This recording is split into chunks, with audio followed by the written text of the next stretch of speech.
তারাবির নামাজ 8 রাকাত নাকি 20 রাকাত, দলিল কি? আমরা বাঙালিরা আর কিছু না পারি মাশাআল্লাহ, বেজাইল্লা মাসালার ব্যাপারে মাশাআল্লাহ উস্তাদ।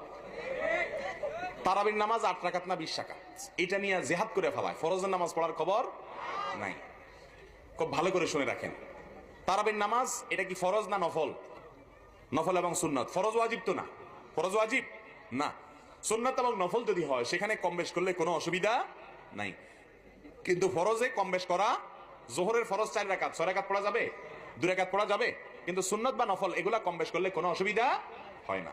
বিধায় যদি কেউ 8 রাকাত তারাবি পড়ে, 20 রাকাত পড়ে, কোনোটাই সমস্যা নাই। 20 রাকাত তারাবি ওমরে ফারুক রাদিয়াল্লাহু তাআলা আনহু থেকে বিশুদ্ধভাবে প্রমাণিত হয়েছে। কথা বুঝে আসছে? এটাকে সুন্নাহ বিরোধী বলা মূর্খতা ছাড়া আর কিছু না। এবং খোদ সৌদি আরবের বড় বড় স্কলারগণ পর্যন্ত 20 রাকাত এবং 8 রাকাত উভয়টাকেই সুন্নাহ বলেছেন। 8 রাকাত পড়লেও সুন্নাত আদায় হবে, 20 রাকাত পড়লেও সুন্নাত আদায় হবে, তবে এটা নিয়ে ঝগড়া করলে সুন্নাত আদায় হবে না।